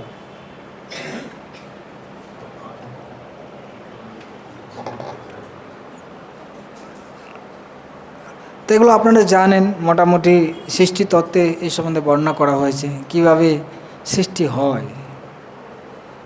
এখানে বলা হচ্ছে মায়া ভর্তা, এগুলো আরও ডিটেলস বর্ণনা করা হবে পরবর্তীতে। মায়া ভর্তা মানে মায়ার প্রতি, তিনি মায়ার প্রতি দৃষ্টিপাত করেন, কারণ তো সেই বিষ্ণু, যার মাধ্যমে কি হয় এই ব্রহ্মাণ্ড সৃষ্টি হয়। এই ব্রহ্মাণ্ডগুলো ভগবানের শরীরেই, কারণ তো সেই বিষ্ণুর শরীরেই আশ্রয় করে। যখন প্রলয় হয়ে যায় সব ব্রহ্মাণ্ড কোথায় প্রবেশ করে,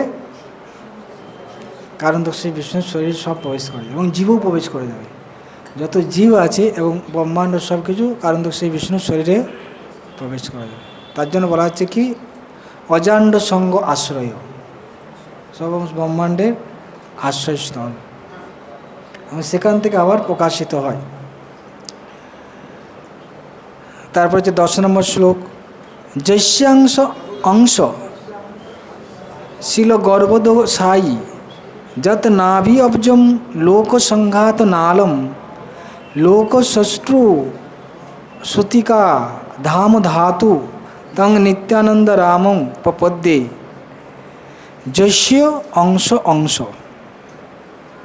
শিল গর্ভদ সাই, যার অংশের অংশ, যার অংশের অংশ, অংশের অংশ মানে কারণদক সাই বিষ্ণু, তার অংশ, কারণদক সাই বিষ্ণুর অংশ হচ্ছে কে গর্ভদক সাই বিষ্ণু। যত সেই কারণ গর্ভদক সাই বিষ্ণু যত নাভি অবজম লোক সংঘাত নাল, যার নাভি পদ্ম থেকে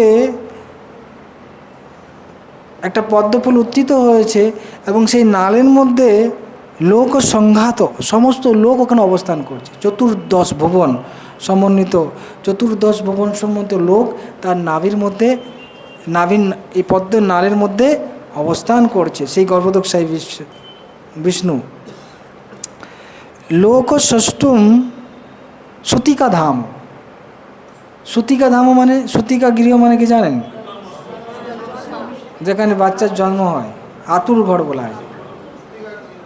সুতিকা মানে বাংলা কথা কি বলা হয়, আতুর ঘর, না যেখানে জন্ম হয়, সেরকম সুতিকা গৃহ মানে, সুতিকা গৃহ কার না লোকষষ্ঠু, এই লোককে কে সৃষ্টি করেছেন, ব্রহ্মা। তো ব্রহ্মার সুতিকা গৃহ কি, সেই পদ্ম, যে পদ্ম গর্ভদক সেই বিষ্ণুর নাভি থেকে উত্থিত হয়েছে, সেই পদ্মের মধ্যে ব্রহ্মার সুতিকা গৃহ, আর সেই নালটার মধ্যে চতুর্দশ ভুবন রয়েছে, ঠিক না। আর যিনি হচ্ছেন নিত্যানন্দ প্রভুর অংশের অংশ, তম নিত্যানন্দ রামং প্রপদ্যে, সেই নিত্যানন্দ প্রভুর চরণে আমি প্রপত্তি করি।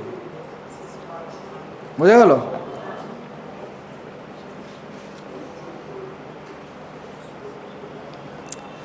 এটা হয়ে গেল গর্ভদক সাই বিষ্ণু। এরপর কি আসছে ক্ষীরোদক সাই বিষ্ণু, সেটা কীরকম না, যস্য অংশ অংশ অংশ, যস্যাংশ অংশ, যস্যাংশ অংশ অংশ পরমাত্ম অখিলানাম পোষ্টা বিষ্ণুর ভাতি দুগ্ধাব্দি সাই খৌনি ভর্তা যৎকলা সো অপি অনন্ত তং নিত্যানন্দ রামং প্রপদ্যে। বুঝেছেন?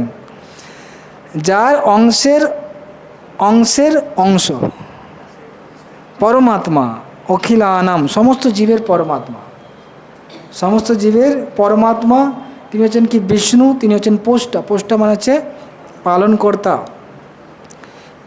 তিনি কোথায় থাকেন, দুগ্ধ অবধি সাই, তিনি কোথায় থাকেন, হ্যাঁ ক্ষীর সমুদ্রে শয়ন করেন। খৌনি ভর্তা, খৌনি ভর্তা মানে পৃথিবী ধারণ করেন। পৃথিবীকে ধারণ করেন কীভাবে, হ্যাঁ তার মাথাতে, মাথাতে অনন্ত রূপে তার মাথায় কি করেন, সমস্ত ব্রহ্মাণ্ডকে ধারণ করে না অনন্ত রূপে। তো তাকে কী বলা হচ্ছে, খৌনি ভর্তা। যৎ কলা সোপি অনন্ত। ওকে, আচ্ছা, তো এখানে বলা হচ্ছে যে এই যে শেষ নাগ বা অনন্ত, ইনি হচ্ছেন আবার যার কলা, মানে অংশের অংশের অংশের অংশ, তাকে বলা হচ্ছে শেষ। অর্থাৎ ক্ষীরোদকশায়ী বিষ্ণু একটা প্রকাশ হলো। এখানে দুজনকার সম্বন্ধে বলা হচ্ছে, ক্ষীরোদকশায়ী বিষ্ণু এবং অনন্ত, এই দুজনকে বলা হচ্ছে। একজন হচ্ছে কি অংশের অংশের অংশ, আরেকজন হচ্ছে কি কলা, আরেকজন হচ্ছে কি খৌনি ভর্তা যৎ কলা। খৌনি ভর্তা মানে যিনি এই ব্রহ্মাণ্ডকে ধারণ করেছে, অনন্ত, যিনি হচ্ছে তার কলা, অংশের অংশের অংশের অংশ। সো অপি অনন্ত, সো অপি অনন্ত তৎ নিত্যানন্দ রামং প্রপদ্যে, সে নিত্যানন্দপুর চরণে আমি প্রণাম জানাই। শেষ মানে হচ্ছে কি অনন্ত, ঠিক না? আর শেষ মানে হচ্ছে কি এখানেই শেষ, নিত্যানন্দ প্রভুর অবতার শেষ পর্যন্ত এসে গেছে, ঠিক না? এখানেই শেষ হচ্ছে তার অবতার, এটা বলতে চাইছে। যদি অবতারের কোনো শেষ নেই, অবতার ওই অসংখ্য হং, যেমন সমুদ্রের ঢেউয়ের কোনো শেষ নেই, সেরকম অবতার কোনো শেষ নেই। কিন্তু এই হচ্ছে স্ট্রাকচার, এই স্ট্রাকচারের ভেতর আবার অবতার হচ্ছে, বুঝলেন কি না?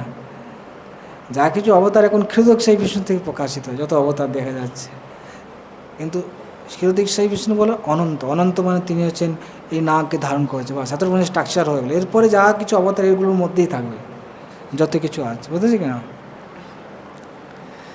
তো এই যে 5টা শ্লোক কার সম্বন্ধে বলা হলো? নিত্যানন্দ প্রভু। এখন 2টো শ্লোক আছে কার সম্বন্ধে?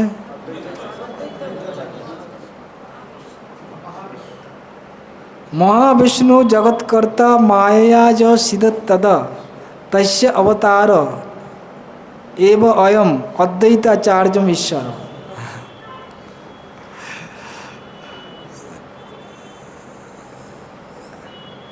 তো এই যে এখানে মহাবিষ্ণু আরেকটা তো এটার সাথে মিক্স খাচ্ছে না?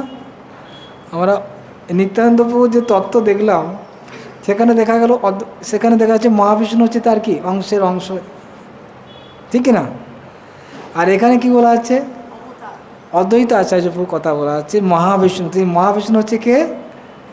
মহাবিষ্ণু যিনি হচ্ছেন জগৎকর্তা, যিনি এই মায়ার দ্বারা জগৎকে সৃষ্টি করেন, মহাবিষ্ণু বা কারণতক-স্বামী বিষ্ণু, তিনি হচ্ছেন মহাবিষ্ণু, এবং তিনি জগৎকর্তা। মায়াকে তিনি করেন, মায়ার দ্বারা সব সৃষ্টি করেন। জগৎ সিজত্তদ, যিনি জগৎ সৃষ্টি করেন। তস্য অবতার স এবায়ম অদ্বৈত আচার্য ঈশ্বর।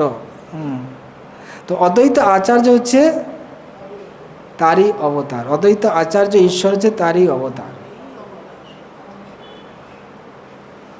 অর্থাৎ মহাবিষ্ণুর অবতার এখানে বলা আছে।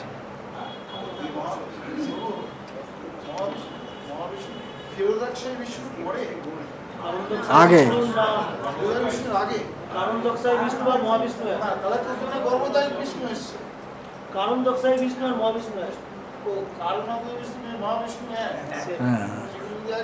জগৎ সৃষ্টিকর্তা শ্রী অদ্বৈত আচার্য ঈশ্বর তারই অবতার। মহত্তত্ত্ব থেকে যে পুরো সৃষ্টিটা হচ্ছে, ওটা আসছে কারণদক্ষায় বিষ্ণু থেকে। এই কারণদক্ষায় বিষ্ণু হচ্ছে, আর একটা নাম হচ্ছে মহাবিষ্ণু, তার থেকে এসছে। তো তাই আমরা দেখতে পাচ্ছি অদ্বৈত আচার্য হচ্ছে কি অ্যাকচুয়ালি নিত্যানন্দ প্রভু থেকেই প্রকাশিত হচ্ছে,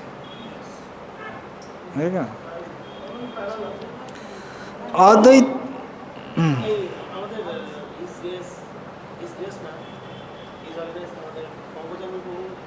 বলছিলেন কি অদ্বৈত আচার্য প্রভু থেকে মহাবিষ্ণু এসেছিলেন, শুনেছেন আপনি এটা কখনো? শুনছিলাম, গুরু মহারাজ কেউ হয়তো বলেছিল একবার কোনো, এটা আপনার কানে এসেছিল একবার। তো দেখা যাক আমরা যদি আরো ডিটেলস আলোচনা কি বলছে, ঠিক না? এখানে এটা এরকম লেখা রয়েছে, তস্য অবতার এব অয়ম অদ্বৈত আচার্য ঈশ্বর। যেমন আমরা দেখি মহাবিষ্ণু এবং সদাশিবের অবতার এরকম বলা আছে। তো এই জগতের জন্য হতে পারে, বা চিন্ময় জগতে তার আলাদা রূপ আছে, এরকম শোনা যাচ্ছে। চিন্ময় জগতে তার আলাদা রূপ আছে, অদ্বৈত আচার্য তার সেখানে ঊর্ধ্বে আছে, তার ঊর্ধ্বে। এটা কোশ্চেন একটা এসেছিল যে এই অদ্বৈত আচার্য আর যে মহাপুরুষ সাথে যে লীলা করছে চিন্ময় জগৎ, সেই অদ্বৈত কি একই? তখন বললেন এটা আলাদা আছে। তখন সেই অদ্বৈত আচার্য আলাদা আছে, ইনি যা এসছেন সদাশিব মহাবিষ্ণু এরকম এরকম।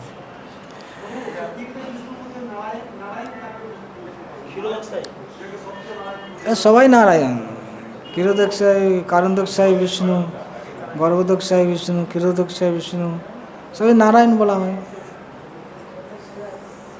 এখানে যে লক্ষ্মীনারায়ণ হয় সেই লক্ষ্মীনারায়ণ নারায়ণ হচ্ছে ক্ষীরোদক্ষায়, তারও ঊর্ধ্বে। হ্যাঁ,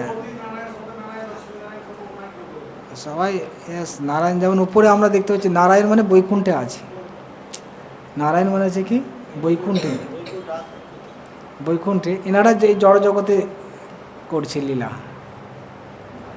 তো বিষ্ণু মানে নারায়ণ, বিষ্ণু নারায়ণ লোক। আমরা দেখছি মা লক্ষ্মী বিষ্ণুর সেবা করছে না, নারায়ণের সেবা করছে, চরণ কোথায় করছে? ক্ষীরোদক সেই বিষ্ণু, ঠিক না?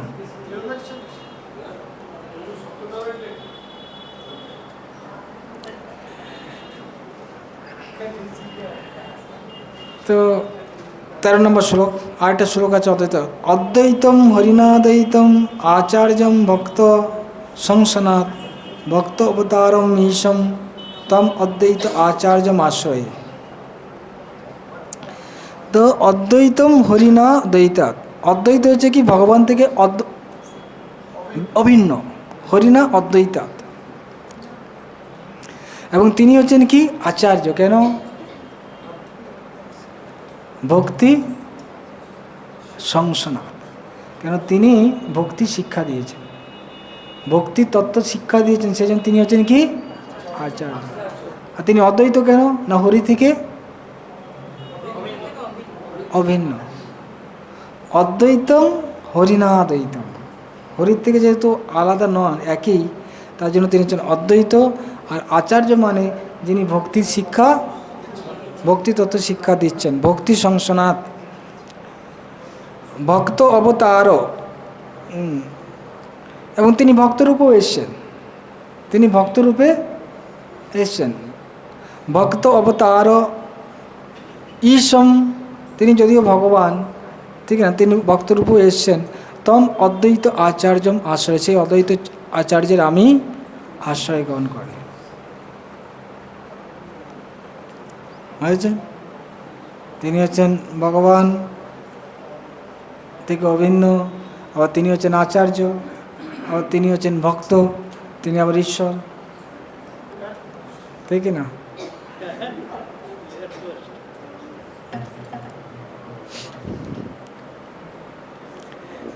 তো এই হলো 13টা। এবং 14 নম্বর হচ্ছে কি, 14 নম্বর শ্লোক কী ছিল?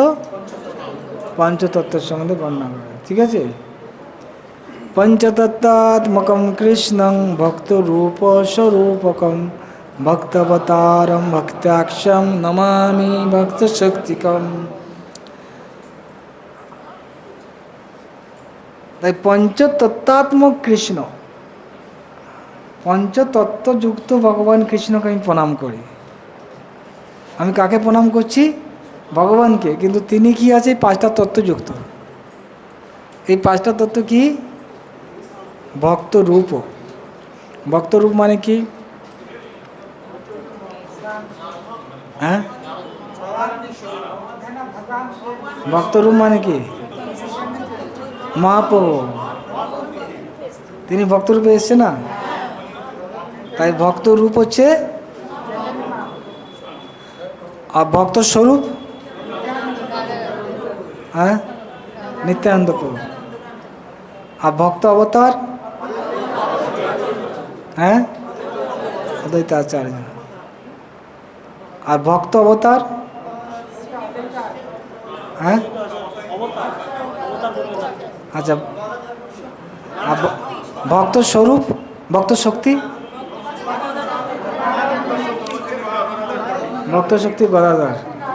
আর ভক্ত আখ্যম, ভক্ত ভক্ত আখ্যম ভক্তকে অবতারটা শুধু ভক্ত। শিবাতার, শিবাস ঠাকুর ভক্ত আখ্য, ঠিক আছে না? তাহলে পঞ্চতত্ত্ব আত্মকম কৃষ্ণম ভক্ত রূপ মানে চৈতন্য মহাপ্রভু, ভক্ত রূপম স্বরূপ মানে নিত্যানন্দ, ভক্তাখ্য মানে, ভক্তাখ্য মানে শিবাস, ভক্তাখ্যম নমামি ভক্ত স্বরূপ, নমামি ভক্ত শক্তিকম, ভক্ত শক্তি মানে হচ্ছে গদাধর প্রভু, ঠিক আছে? তো পাঁচটা তত্ত্ব হয়ে গেল তো। তো এই পাঁচটা তত্ত্ব সমন্বিত মহাপ্রভুকে আমি, তা মহাপ্রভু মানে এই পাঁচটা তত্ত্ব থেকে আলাদা নয়। তার মানে ভক্তও আছে, ভক্তের শক্তি, ভগবানের শক্তি আছে, ভগবানের রূপ আছে, ভগবানের স্বরূপ আছে, ভগবানের অবতার, সবাই হচ্ছে একই তত্ত্ব। এই হচ্ছে পঞ্চতত্ত্ব, বুঝেছি কি না? পঞ্চতত্ত্ব মানে সবাই একসাথে আছে, তাই তারা কেউ আলাদা নয়। পঞ্চতত্ত্ব আত্মকম, পঞ্চতত্ত্ব আত্মকম মানে সমন্বিত, সবাই মিলে হচ্ছে চৈতন্য মহাপ্রভু, তাকে আমি প্রণাম জানাই। হয়ে গেল? তাই 14টা শ্লোক আমরা কভার করলাম। এখন আমাদের যে তিনজন ঠাকুর আছেন, সম্বন্ধ, অভিধেয় এবং প্রয়োজন, গৌড়িয়ার তিন ঠাকুর, ঠিক আছে না? গৌড়িয়াদের তিনজন ঠাকুর আছে, সে তিনজন ঠাকুর হচ্ছে কে? রাধা, মদন মোহন হচ্ছে সম্বন্ধ, অভিধেয় হচ্ছে কি রাধা গোবিন্দদেব, আর প্রয়োজন হচ্ছে রাধা গোপীনাথ। তো এনাদের সম্বন্ধে এখানে এই তিন ঠাকুর গৌড়িয়াকে করিয়াছে আত্মসাৎ, এই তিন চরণ বন্দে তিনে মোর নাথ। ঠিক আছে, তিনজন হচ্ছে আমার নাথ। এই তিন ঠাকুর গৌড়ীয়কে আত্মসাৎ করেছে, গৌড়ীয় বৈষ্ণবদের হৃদয়কে জয় করেছে এই তিন ঠাকুর। আর তিনজন হচ্ছে কি আমার নাথ, হৃদয়ের দেবতা।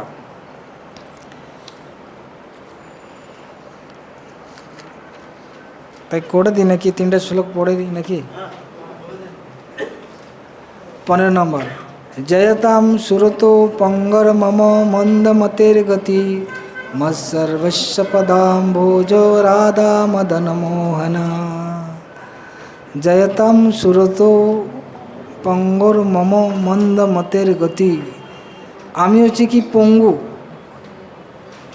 মন্দমতি, আমার মতি হচ্ছে কি মন্দ।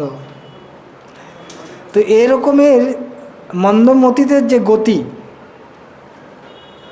হ্যাঁ, এবং মত সর্বস্ব, এই যারা যিনি হচ্ছেন কি, যার পাদপদ্ম হচ্ছে কি আমার সর্বস্ব, যাদের পাদপদ্ম হচ্ছে কি আমার সর্বস্ব, এবং যে যারা হচ্ছে কি আমার একমাত্র গতি। কার গতি? মম পঙ্গর মম মন্দ মতের গতি, আমি হচ্ছে পঙ্গু এবং আমার মতি হচ্ছে মন্দ, আমার গতি হচ্ছে যিনি, যারা, তারা হচ্ছে রাধা মদন মোহন, তাদের পাদপদ্ম মত সর্বস্ব পদাম্বুজ, তাদের পাদপদ্ম হচ্ছে কি আমার গতি এবং তাদের পাদপদ্ম হচ্ছে আমার সর্বস্ব। সেই রাধা মদন মোহনকে আমি, সেই মদন মোহনের জয়যুক্ত হোক, জয়তাং মানে জয়যুক্ত হোক। দেখেন রাধা মদন মোহনের সম্বন্ধে প্রার্থনা করেছেন।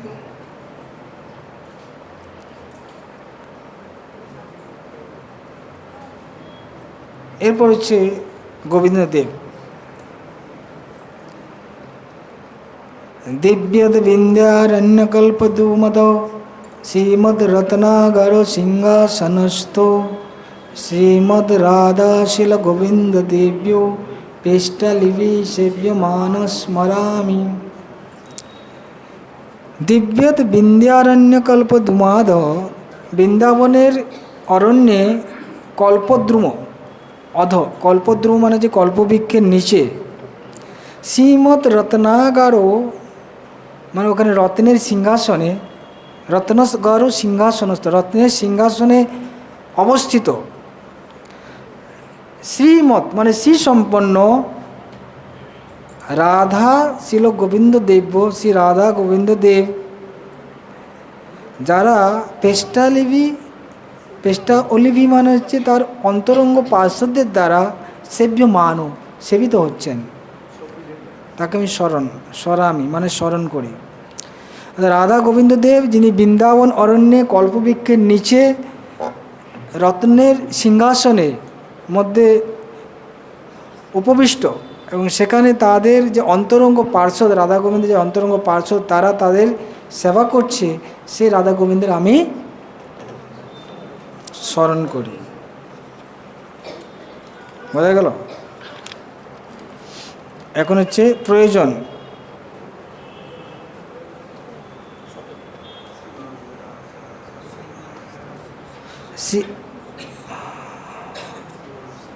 প্রয়োজন অধিদেব হচ্ছে কে? গোপীনাথ। শ্রীমান রাস রসারম্ভী বংশী বট তটস্থিত কর্ষণ বেণু শনের গোপী গোপীনাথ শ্রিয়স্তান। শ্রীমান রাস রসারম্ভী বংশী বট তটস্থিত যিনি বংশী বটে তটে অবস্থান করেন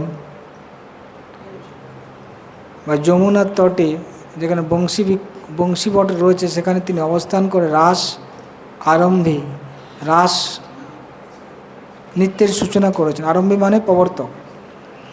গোপীনাথ যিনি রাস বংশী বাজিয়েছিলেন এবং সেখানে রাস নৃত্য হয়েছিল, গোপীদের আকর্ষণ করেছেন। কর্ষণ বেণু শনির গোপী কাদের নিয়ে রাস নৃত্য করেছিলেন? তার নিজের গোপীদের দ্বারা। কিসের মাধ্যমে? না বেণু বাজিয়ে, বেণু শনির বংশী বাজিয়ে তাদের আকর্ষণ করেছিলেন। কর্ষণ মানে আকর্ষণ করেছিলেন।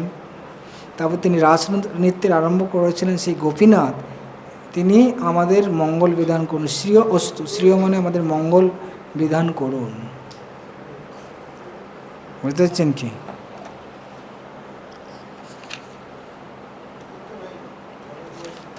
জয় জয় শ্রী চৈতন্য জয় নিত্যানন্দ জয় দ্বৈত চন্দ জয় গৌরভক্তবৃন্দ। এই তিন ঠাকুর গৌড়িয়াকে করি, এই তিন ঠাকুর গৌড়িয়াকে করিয়াছেন আত্মসাৎ, এই তিন চরণ বন্ধ তিনি মোর না। এই তিনটে ঠাকুর তিনি গৌড়িয়াদের হৃদয় আত্মসাৎ করেছেন, হৃদয় জয় করেছেন। তা এই তিনের চরণ বন্দনা করি। এই তিনজন হচ্ছে আমার না।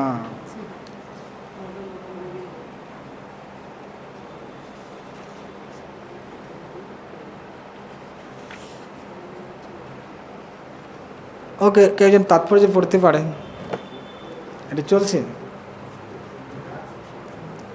মাইক চাল রা পৌঁছে। হরে কৃষ্ণ, মাইক চাল রা, তাৎপর্য পড়ুন।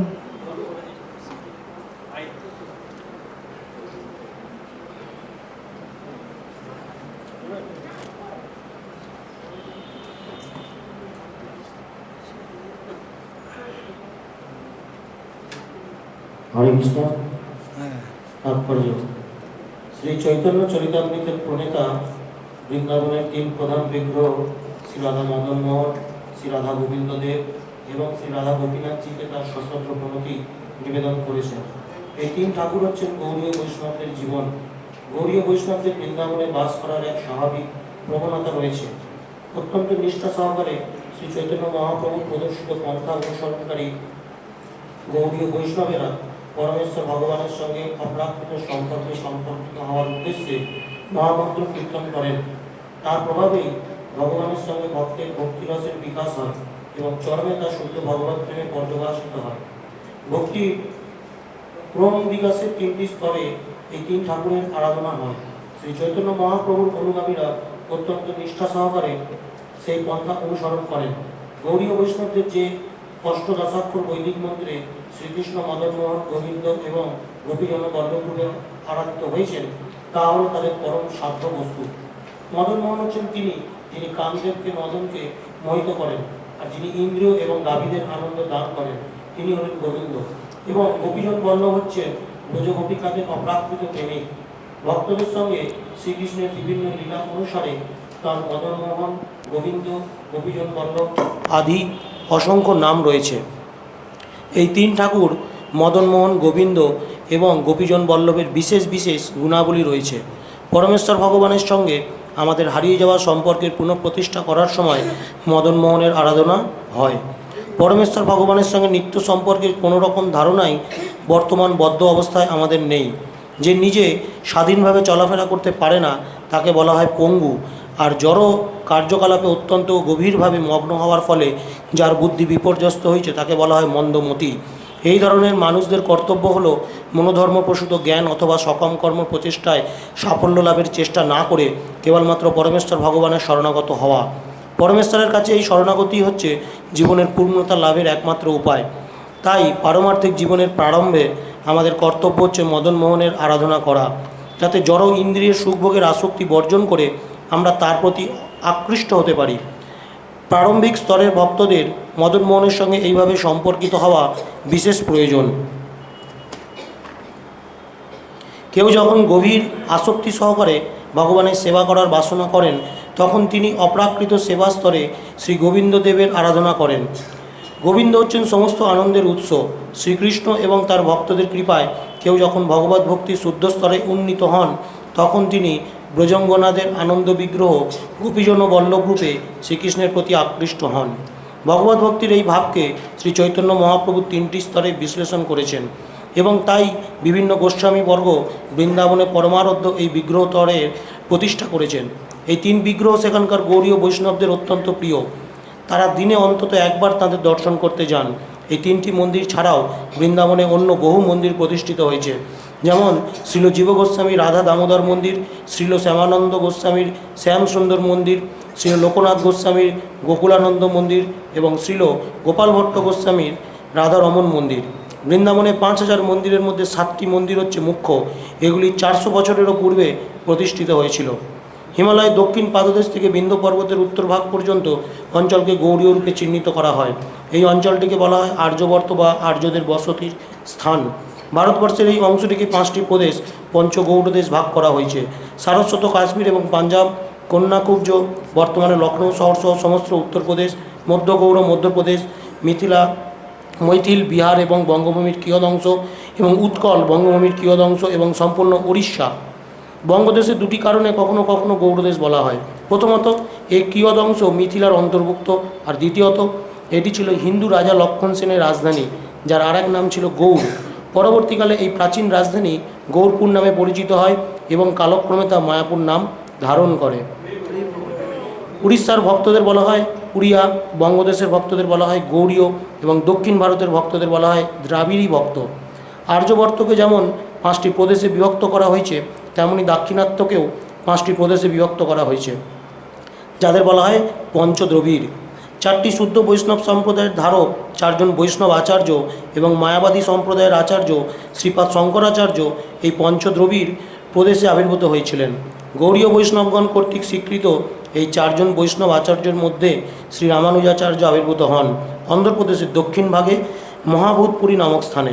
শ্রী মাধবাচার্য আবির্ভূত হন ম্যাঙ্গালোর জেলার বিমানগিরির সন্নিকটে পাজকম অঞ্চলে এবং শ্রী বিষ্ণুস্বামী আবির্ভূত হন পাণ্ড অঞ্চলে এবং নিম্বাকাচার্য আবির্ভূত হন দক্ষিণ প্রান্তে মুঙ্গের পতন অঞ্চলে।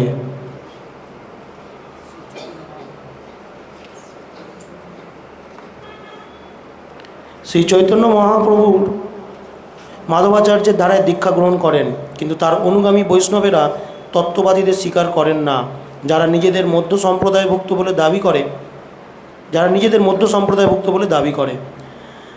মাধবানুগ তত্ত্ববাদীদের সঙ্গে তাদের পার্থক্য স্পষ্টরূপে প্রতীয়মান করার জন্য বঙ্গদেশের বৈষ্ণবেরা নিজেদের গৌড়ীয় বৈষ্ণব বলে পরিচয় দেন। শ্রী মাধবাচার্য গৌড় পূর্ণানন্দ নামেও পরিচিত এবং তাই গৌড়ীয় বৈষ্ণব সম্প্রদায়ের ভক্তগণ মধ্য গৌড়ীয় সম্প্রদায় নামেও পরিচিত হতে পারেন। আমাদের পরমারাধ্য গুরু মহারাজ ও বিষ্ণুপাদ ও ওং বিষ্ণুপাদ শ্রী শ্রীমদ্ ভক্তি সিদ্ধান্ত সরস্বতী গোস্বামী প্রভুপাদ মধ্য গৌড়ীয় সম্প্রদায় দীক্ষা গ্রহণ করেছিলেন। হরে কৃষ্ণ।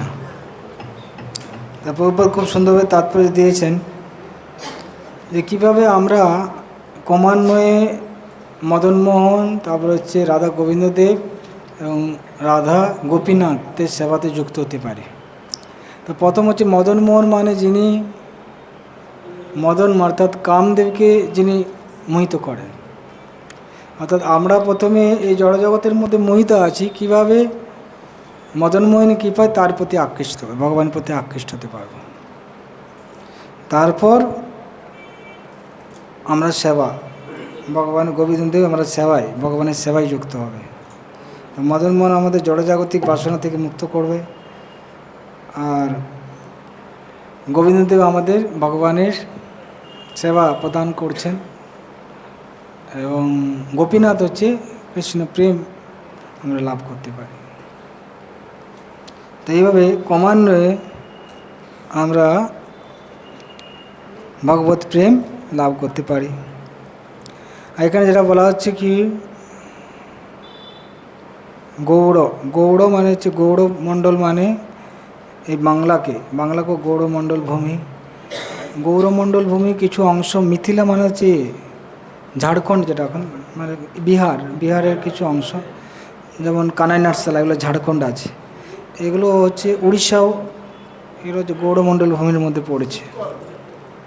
উড়িষ্যা যেমন ধরুন রেমুনা, এটাও গৌড়মণ্ডল ভূমির মধ্যে পড়েছে।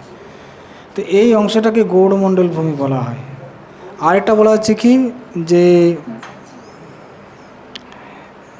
লক্ষণ সেনের যে ছিল রাজধানী, সেটা করে গৌড়, মানে রামকেলি, হ্যাঁ মালদায়, তো ওটা গৌড় বলা হতো। ওই জায়গাটা, সেটা ওই এরিয়াটাকে গৌড় বলা হতো, সেটা এখন মায়াপুরকে বলা হচ্ছে। বহুপাত বলছে মায়াপুরকে গৌড় বলা হচ্ছে। এবং লক্ষণপুরের রাজধানী ছিল ওখানে বল্লাল দিঘি আছে, বল্লাল ঢিবি মায়াপুরে আছে, তো ওটাও তার রাজধানী। ওখানটাও মায়াপুরটাকে গৌড় বলা হচ্ছে, এটা বলা আছে।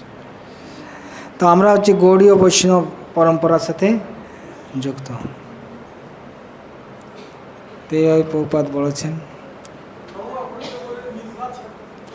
তাই আমাদের বিগ্রহ হচ্ছে 3 বিগ্রহ।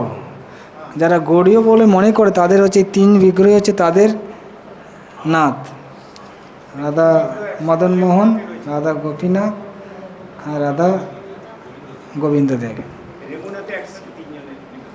3 একসাথে আছে।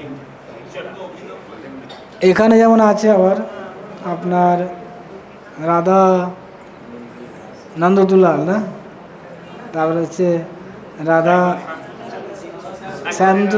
শ্যামসুন্দর এবং রাধা বল্লভ, এই 3 জন বিগ্রহকে দর্শন করা হয়, তো তাহলে ভগবানের পুরো দর্শন হয়ে যায়। যেরকমভাবে রাধা মদনমোহন করলিতে আছে, তারপরে রাধা গোবিন্দদেব জয়পুরে, রাধা গোপীনাথও জয়পুরে এখন আছে। তো এই 3টে বিগ্রহ একসাথে যদি দর্শন করে ভগবানকে দর্শন করার ফল পেয়ে যায়। না, ওটা যে কোনো সময়, সেরকমভাবে এটা মাঘী পূর্ণিমাতে যদি করে 3 জনকে, 3 বিগ্রহ নিয়ে গেছে। হ্যাঁ, রাধা মানে নন্দদুলাল, তাই তো, যেটা হচ্ছে সাইবোনা পিকনিক আছে। এবং এখানেও আমরা গেছি, কিন্তু আমরা জানি না, দর্শন করতে গেছিলাম। খড়দায় যে রাধা শ্যামসুন্দর আর রাধা বল্লভ ওই দিকে আছে, গঙ্গার ওই পাড়ে আছে, শ্রীরামপুর।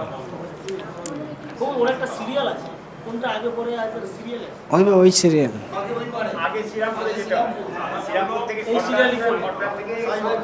তাই।